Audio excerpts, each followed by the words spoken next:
Si ta mbani larg pluhurin? Le ta pranojmë. Pastrimi i pluhurave nuk është puna më e lehtë në shtëpi. Nuk ka rëndësi sa herë e lani dyshemen, apo fshini fshesën me korrent, qoshet dhe të qarat. Shumë shpejt, pluhuri është sërish aty. Në këtë video ne do ju tregojmë si të mbani larg pluhurin, i cili mund të jetë një pjesë e bezdishme e jetës së përditshme, sidomos për njerëzit me alergji dhe probleme të frymëmarrjes. Paksoni sasinë e sëndeve në shtëpinë tuaj që mbajnë pluhur dhe alergjen. Ky është hapi i parë parandalues. Lani shpesh çarçafët dhe mbulesat e krevatit. Ne rekomandojmë larjen e çarçafëve një herë në javë dhe ndërrimin e peshqirëve çdo 3 ditë a më shumë. Kjo është veçanërisht e rëndësishme nëse keni kafshë shtëpiake. Pastroni pluhurin rregullisht. Mos përdorni pend për të fshirë pluhurin, sepse përfundoni duke e rishpërndarë në ajër, ose në sipërfaqe të tjera. Shoqata Amerikane e Mushkërive rekomandon heqjen e pluhurit me leckë të lagur. Mund të përdorni një leckë mikrofiber të lagur me spray për heqjen e pluhurit, për të pastruar shumicën e sipërfaqeve të sheshta në shtëpi dhe të fshini cepat dhe qarjet me fshesë dore. Meqense pastrimi mund të trazoj pluhurin dhe të riqarkullojë atë në ajër, rekomandohet që të hapni dritarët gjatë pastrimit. Ata që janë jashtëzakonisht të ndjeshëm ndaj pluhurit mund të vendosin dhe një maskë për të shmangur thithjen e grincave të imta.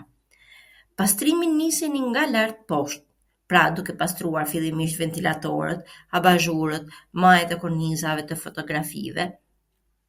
Pasi pluhuri bie poshtë, inkurajohet të përdoret sistemi i ventilimit për disa orë pas pastrimit për të thithur pluhurin e trazuar. Gjithashtu duhet të ndërroni filtrat e ventilimit çdo 3 muaj. Pastroni rregullisht me fshesë me korrent për të ndihmuar në uljen e sasisë së pluhurit në shtëpi. Kjo është veçanërisht e rëndësishme nëse keni kafshë shtëpiake që lëshojnë çime.